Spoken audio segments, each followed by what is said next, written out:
Turn on your TV, radio, or look in your local newspaper, and you'll be told that the cause of our financial problems are the fault of the collapse of the real estate market. While that may have been the straw that broke the camel's back, it was not the cause.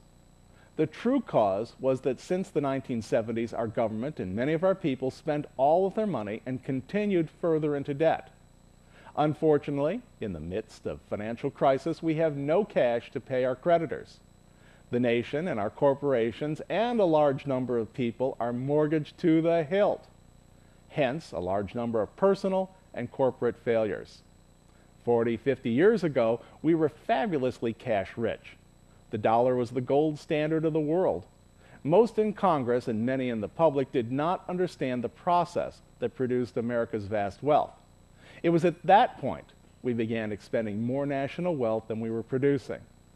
Soon the nation's cash reserve was gone. Not stopping there, Congress continued to pledge future national income for immediate cash to be redistributed from producers to non-producers. The loans mounted up. The future income being pledged by Congress crept from the generation doing the borrowing into the next generation.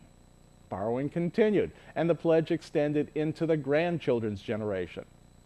As long as the lenders were receiving their timely interest payments, they were happy to extend more credit. In 1999, President Clinton and the Republican Congress changed the banking laws at the bankers' request.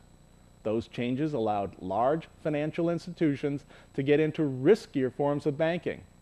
They too started leveraging and became net debtors.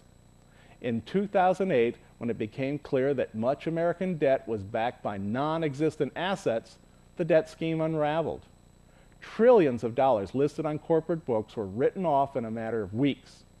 Since the financial crash, the Chinese, who were parking huge amounts of their cash profits in the U.S., have begun rethinking that strategy.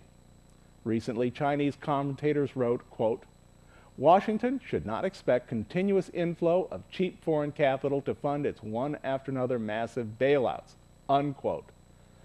These commentators, who work at the government-owned English language newspaper, stated that the Chinese government did not tell them to write those comments. Well, of course. We're living in dangerous times. Instead of hunkering down, cutting our expenses, creating additional wealth, and saving, our government has chosen a course of monumental spending. When the time comes and the debt notes are called by China and other holders of American debt, we'll be forced to do whatever they want or face being cut off from world trade. Unless we immediately start creating tangible wealth that others around the world are willing to trade their hard-earned wealth for, we will face the real crash. My recommendation is that we cut all non-essential spending immediately, sell more world-class manufactured goods and services overseas, and work hard every day. We can do this now before they take everything from us, or after the real crash when you and I are scrambling to survive.